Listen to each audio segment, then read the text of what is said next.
নমস্কার, নিউজ 18 বাংলা আপনাদের সকলকে স্বাগত। আমরা প্রথমে এখন একটু দুর্গাপুরের দিকে চোখ রাখবো, কারণ দুর্গাপুর ব্যারেজের 31 নম্বর লক গেটের মেরামতির কাজ এখনো পর্যন্ত শুরু হয়নি বলে আমরা জানতে পারছি। 26 ঘন্টা পেরিয়ে গিয়েছে, এখনো জলশূন্য করা যায়নি দুর্গাপুর ব্যারেজকে। জলশূন্য করার পরই কাজ করা যাবে। সর্বশেষ কি পরিস্থিতি, দুর্গাপুর ব্যারেজ কর্তৃপক্ষ কি বলছে ব্যাপারে জানাবেন জয়ন্ত বিশ্বাস সরাসরি আমাদের সঙ্গে রয়েছেন আমাদের প্রতিনিধি জয়ন্ত। এখনো পর্যন্ত 26 ঘন্টা পেরিয়ে গিয়েছে, কাজ শুরু হয়নি, ব্যারেজ কর্তৃপক্ষ কি বলছে?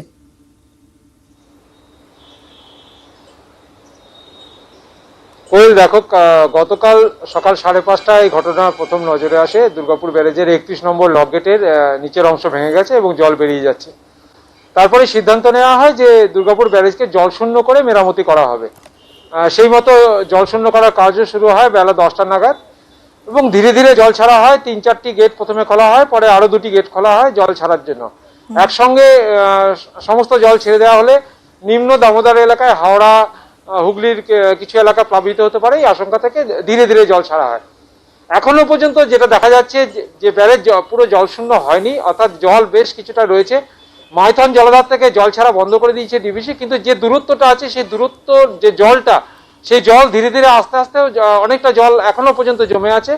যেটা আমরা দুর্গাপুর ব্যারেজ সূত্রে জানতে পেরেছি, সেচ দপ্তরের ইঞ্জিনিয়াররা যেটা জানাচ্ছেন সেটা হচ্ছে এখনই কাজ করা সম্ভব নয়। এই মেরামতির কাজ শুরু হতে হতে দুপুরের পর হয়ে যাবে, অর্থাৎ আজকের মেরামতি কাজ শুরু হলেও সেটা প্রায় সন্ধ্যা নাগাদ মেরামতির কাজ শুরু হবে এমনটাই মনে হচ্ছে।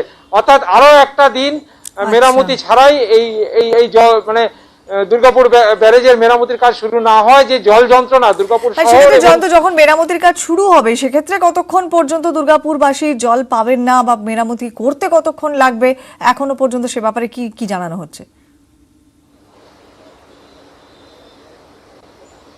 দেখো যেটা সেচ দপ্তরের ইঞ্জিনিয়াররা যেটা আমাদের গতকালই জানিয়েছিলেন যে ন্যূনতম 48 ঘন্টা সময় লাগবে মেরামতি করতে।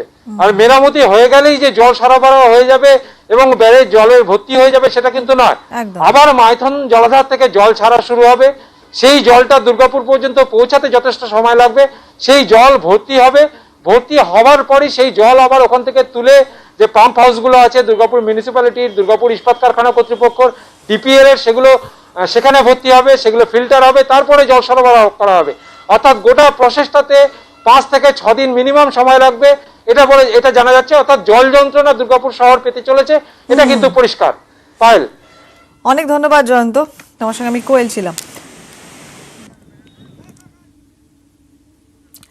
জল নেই ব্যারাজে এবং দুর্গাপুর জল খাবে কি করে প্রশ্ন ইতিমধ্যে উঠছে। পাশাপাশি কলকারখানা, তাপবিদ্যুৎ প্রকল্পের জল সরবরাহ হবে কিভাবে, এ প্রশ্নও ঘুরছে শিল্প শহরে।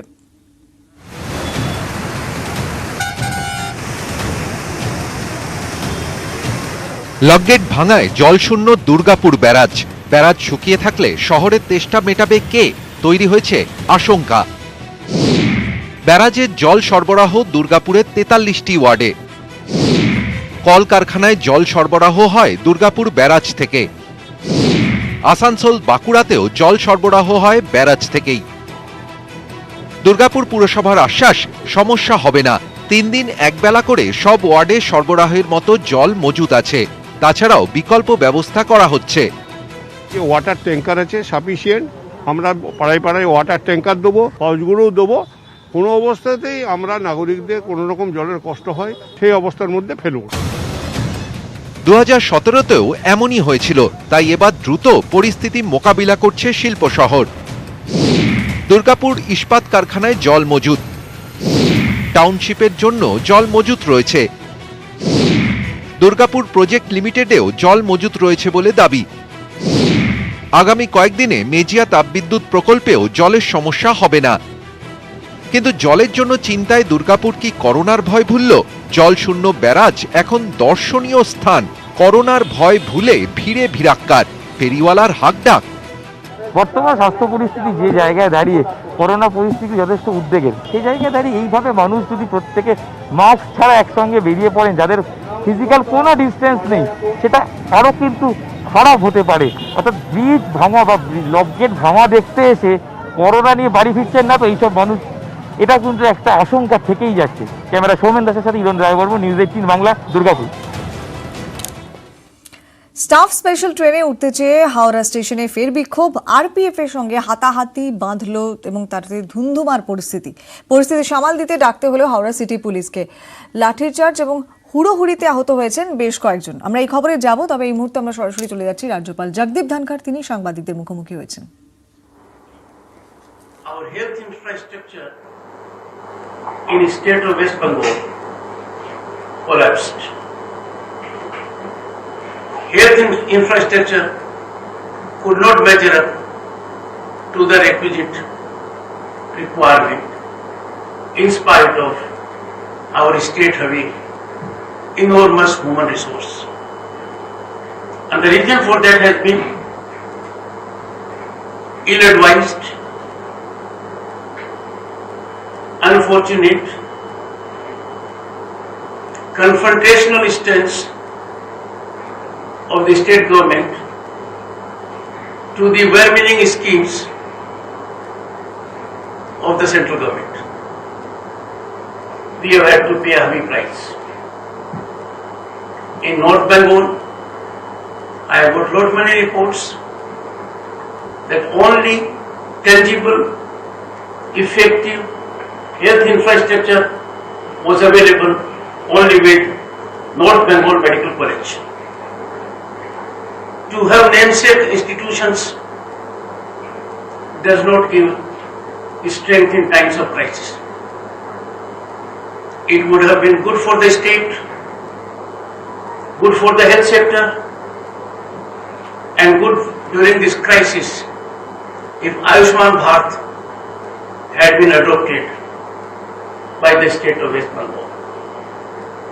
That would have resulted in enhancing of medical facilities, medical education, paralegal facilities, diagnostic centers, and other clinics. Unfortunately, people of the state are paying heavy price for lack of farsightedness and totally misplaced, avoidable confrontation with the central government. Both central and state are two wheels of development. They must be in tandem for betterment of the people. I do hope and believe there will be change. We are part of a great democratic nation. No state can stand alone. There has to be cooperative federalism. There has to be united action, and the purpose has to give relief to the people at large. Another issue that worries me, because of this confrontation, our farmers have massively lost. All over the country except the state of West Bengal, every farmer has so far got 12,000 rupees direct in his account. Every farmer has got. And that is a central scheme, PM Kisan, Pradhan Mantri Kisan Nidhi Samman. The amount goes direct to the bank account of the farmer with no middleman, no intermediary, no commission, no cut, no reduction, no deduction. It is electronic transfer. All over the country, more than 92,000 crore rupees have gone to the farm sector. But my brothers and sisters who are farmers in the state of West Bengal, they have not got a single penny. Each of more than 70 lakh farmers in the state of West Bengal has been denied 12,000 rupees each on account of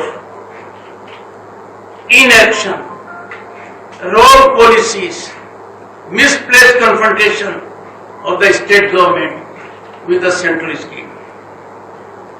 State government is not required to contribute even a single penny. It is 100% central assistance. It is neither good economics nor even prudent politics. अन्नदाता के पेट पर लात मारना किसी भी हालात में जायज नहीं कहलाया जा सकता. I had taken up this issue several times with the government, with the Honorable Chief Minister. The head of the state was telling something by way of allegation that was ill-founded, incongruous with facts, baseless, not based on official report. I wrote to them that these figures were conveyed to me in writing under proper signature of the 5 division commissioners. All the 5 division commissioners under their own signatures sent the report to Additional Chief Secretary to the Governor and to Chief Secretary of the State. Mind you, both. Number 2, each of the division commissioners attest a duly signed report of the district magistrate. I am surprised and asked, where are we heading? Division commissioners are senior people of the rank of Additional Chief Secretary, district magistrate, and you have the occasion to call the governor. Allegations baseless, ill-founded, ill-motivated, not authentic. This governance speaks of one thing. This governance is getting away from rule of law. This governance is getting away from constitution. And this governance is getting into a system which is inappropriate. I expected after my communication, ACS Home would revise its stand. It has not been revised, which is unfortunate. Let me therefore first tell you, Medinipur division has conveyed to your governor for the month of September, that was for August. For the month of September, in Medinipur division, in a report under the signature of the division commissioner, there is 33% rise in the number of rapes.